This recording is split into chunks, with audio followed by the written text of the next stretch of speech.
It's 11:37 p.m., a quiet street in Germany. No cars, no noise, no one around. A pedestrian stands at a crossing. The light is red, and nothing is coming. Still? They wait. A few seconds pass. The light turns green. They walk. No hesitation. Why? When people think about Germany, they often think of rules. Punctual trains, strict systems, clean streets, recycling bins that feel like a puzzle game, and people who just follow the rules, even when it seems unnecessary. But this behavior isn't random. It comes from something deeper than personality. To understand this, we need to go back. For most of its history, what we now call Germany wasn't one country. It was many small states, kingdoms, and cities, each with its own laws, its own rulers, its own systems. Imagine crossing a border and suddenly everything changes. Different rules, different money, different expectations. In that kind of world, consistency was rare, so structure became valuable. Over time, order wasn't just something imposed from above. It became something people learned to rely on. Fast forward to today.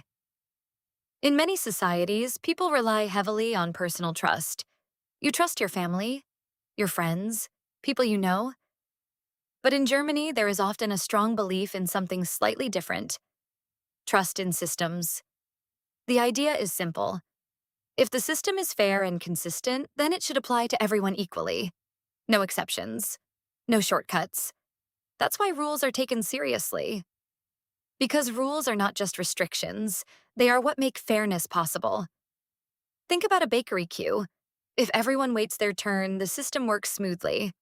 But if people start cutting in line, even occasionally, the entire trust breaks down. So following rules becomes a way of protecting fairness for everyone. One of the clearest examples is recycling. In Germany, waste is separated into multiple categories: different bins, different materials, different rules. At first, it feels complicated, even a bit extreme. But the logic is simple. If everyone sorts correctly, recycling actually works at scale. A small individual action becomes a collective system. And then there's the moment foreigners notice most: the empty street, the red light. No cars, no police. And still, people wait. To many visitors, it feels unnecessary.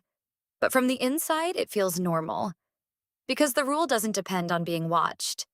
It depends on consistency. Of course, this system has downsides. Too many rules can create bureaucracy. Simple tasks can become slow. Paperwork can feel endless. And sometimes innovation moves more slowly than people want. Especially younger generations often question it. They ask whether everything really needs to be this structured. But the core idea remains. It's not about obedience. It's about predictability. Because when people behave in predictable ways, society becomes easier to navigate. Strangers can cooperate without needing to trust each other personally. You don't need to know someone to rely on them following the same rules you do. So the next time you see someone waiting at an empty crosswalk in Germany, it might look strange from the outside. But from their perspective, they are not just following a rule. They are maintaining a system that depends on everyone doing the same. A quiet agreement between millions of people. And that's what keeps everything working.